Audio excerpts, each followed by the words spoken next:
জনাইছো breaking news দুলিয়াজানৰ Borkola গাঁৱত চাঞ্চল্যকৰ দিন ডকাইতি মুখত কাপোৰ বান্ধি নগদ ধন সোণৰ অলংকাৰ লুটি নিলে ডকাইতে ঘটনাৰ স্থান দুলিয়াজানৰ বৰকোলা গাঁৱৰ হিৰণ্য চুতীয়াৰ ঘৰত সংঘটিত হৈছে এই চাঞ্চল্যকৰ ডকাইতিৰ কাণ্ড ডকাইতে লুটি নিলে নগদ 1 লাখ আৰু সোণৰ অলংকাৰ এই চাঞ্চল্যকৰ ডকাইতি কাণ্ডত দুজন লোক জড়িত থকাৰ সন্দেহ কৰিছে ভুক্তভোগী পৰিয়ালে ঘটনাস্থলীত নাওহলীয়া আৰু দুলিয়াজান আৰক্ষী উপস্থিত হৈ আৰম্ভ কৰিছে তদন্ত পুনৰবাৰ জনাইছো এই মুহূৰ্তৰ এটা ব্ৰেকিং নিউজ দুলিয়াজানৰ বৰকোলা গাঁৱত চাঞ্চল্যকৰ দিন ডকাইতি মুখত কাপোৰ বান্ধি নগদ ধন আৰু সোণৰ অলংকাৰ লুটি নিছে ডকাইতৰ দলটোৱে ঘটনাৰ স্থান দুলিয়াজানৰ বৰকোলা গাঁৱৰ হিৰণ্য চুতীয়াৰ ঘৰত সংঘটিত হৈছে এই চাঞ্চল্যকৰ ডকাইতিৰ কাণ্ড ডকাইতে লুটি নিলে নগদ 1 লাখ টকা আৰু সোণৰ অলংকাৰ এই চাঞ্চল্যকৰ ডকাইতিৰ কাণ্ডত দুজন লোক জড়িত থকাৰ সন্দেহ কৰিছে ভুক্তভোগী পৰিয়ালটোৱে ঘটনাস্থলীত নাওহলীয়া আৰু দুলিয়াজান আৰক্ষী উপস্থিত হৈ পুনৰ আৰম্ভ কৰিছে তদন্ত মানুহ দুজন আহিলে বৰ শকত আবত লগা মানুহ দুজন আহি পেলাই মোৰ মুখখন মানে সোপা দিলে দি পেলাই মুখত কাপোৰে বান্ধিলে হাতো বান্ধিলে ভৰিও বান্ধিলে বান্ধি তাৰপৰা চাবি কথা সুধিছে মই হাতেৰে জোকাৰি দিলোঁ নাজানো বুলি তাৰপিছত মোক মানে বান্ধি মেলি লৈ পিনি পকাত ঠেলা মাৰি পেলাই দিলে তাৰপৰা সিহঁতি আৰু গোটেই বিচনা চিনা দাঙি মেলি মানে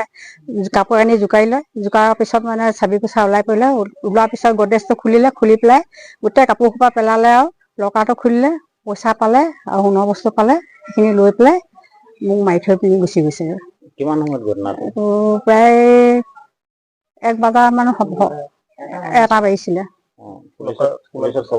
পুলিচত খবৰ মই দিয়া নাই ওচৰৰ মানুহে খবৰ দিলে তাৰপৰা লগে লগে পুলিচো আহিলে তাৰপৰা গোটেই মানুহবিলাকো আহিলে চোৱা চিতাও কৰিলে কৰি মেলি চালে মেলিলে তাৰপৰা একো ধৰা পেলাব নোৱাৰিলে মানুহকেইজন কোনফালে গ'ল ময়ো গম নাপালো মোক পেলাই থৈ গ'ল নহয় দৰ্জাখন মাৰি থৈ গ'ল একোৱে গম নাপাওঁ কিমান টকা আছিলে 1 লাখ টকা আছিলে আৰু সোণৰ খাৰু এযোৰ আঙুঠি এটা আছিলে কাৰোবাৰ সন্দেহ হৈছে নেকি এতিয়ালৈকেতো সন্দেহ কৰা নাই তাৰমানে সেই মানুহকেইজন অচিনাকি মানুহ কাহানিও দেখাও নাই ৰাতিপুৱা আজি মানে শুই উঠিছো মানে গেটখন খুলিবলৈ আহিছো তেতিয়া ৰাস্তাত নিয়ে 5জন মানুহ গৈছে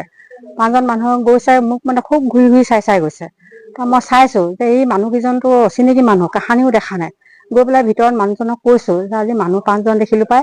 মানুহকেইজন বোলে বৰ ওখ শকত ডাঙৰ বোলো অচিনাকি মানুহ এনেকে বুলি কৈছো তাৰপিছত ভালকে নেচালি কেলে বুলি কৈছে মই বোলো নেচালো আৰু ঘূৰি গুচি আহিলো এনেকে বুলি কৈছো মই এনে অনুমান কৰিছো ৰাতিপুৱা 5টা বজাত দেখিছিলো যিকেইটা মানুহ 6টা বজাত দেখিছিলো 5জন মানুহ তাৰে 2জন হ'ব লাগে নেকি বুলি ভাবিছো তাৰমানে কাৰণ কেলে চেহেৰাটোতো ধৰিব নোৱাৰিলো অকল চকুকেইটা ওলাই আছে কাৰণ মোৰ চব ঢাক খাই আছে গম নেপালো আৰু মুখত কলা কাপোৰ মাৰি আহিছে কলা জাকেট আৰু জোতা মানে এনেকুৱা জোতা পিন্ধিছে ন খোজকাঢ়িলেও গম নাপায় মানে আপোনাক মাৰধৰ কৰিছে মাৰিলে ৱালত মূৰটো যুঁজাই দিলে তাৰপিছত গুৰ এটা মাৰিলে মই গম নাপাওঁ কিহত আহিছিলে মোক মানে ভিতৰতে ধৰিলেগে গৈ পেলাই মই সোমাই গৈছো সম্ভৱ পিছে পিছে গৈছিলে নে কিয়ে নে মই নিজে গম নাপালো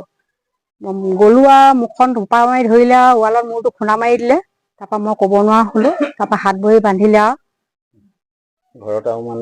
ঘৰত মানুহ আছিলে বোৱাৰী আছিলে মোৰ মাজু ল'ৰাটো আছিলে মাজু ল'ৰাটো মোবাইল চাই আছিলে ৰুমৰ ভিতৰত সোমাই পেলাই তাৰপৰা মাজু বোৱাৰী সৰু বোৱাৰীজনীয়ে কাপোৰ কানি জাপি আছিলে নাতিনীজনীও আছিলে মুখখন বান্ধি দিলত মই চিঞৰ মাৰিব নোৱাৰিলো চিঞৰিছো যদিও মানে মাত লোৱা নাই মানে মোকতো পেলাই থৈছে আৰু দৰ্জাখন মাৰি থৈ দিছে একো মানে নহল আৰু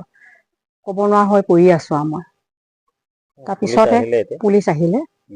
এতিয়া পুলিচে কি বিচাৰিছে মানে বিচাৰ কৰিম এনেকে বুলি কৈ থৈ গৈছে আৰু লিখা লিখি কৰি মেলি লৈ গৈছে আৰু নাম চাম লিখি লৈ গৈছে দিছে মানে ক'লে আৰু ভৰি বান্ধিলে হাতো বান্ধিলে মেটাই বান্ধি পেলাই মোক ইয়াত মানে পেলাই দিলে পকাত মানে প্ৰায় 15 মিনিটমান মই মানে পৰি থাকিলো ক'ব নোৱাৰো বাৰু চিঞৰিছো মুখৰ মাত লোৱা নাই কাপোৰ কানিবোৰ চব দাঙি মেলি চালে নাপালে তাৰপৰা এই বস্তুটো খুলিলে ইয়াত মই এই কম্বল চম্বৰবোৰ জাপি থৈ দিওঁ আৰু এইবোৰ জোকাৰি দিলত চাপি কুচা ওলাই পৰিলে চাপি কুচা ওলাই পৰাৰ লগে লগে গডৰেজ খুলিলে এইবোৰ কাপোৰ কানিবোৰ অলপমান উলিয়ালে কিছুমান কাগজ পত্ৰবোৰ জোকাৰি চালে তাৰপিছত গডৰেজটো খুলিলে লকাৰটো খুলিলে পইচাকেইটা পালে সোণৰ গহনা অকণমান আছিলে সেইখন ল'লে লৈ মেলি আৰু যোৱা সময়ত আৰু গৰু এটা মাৰি থৈ পিনি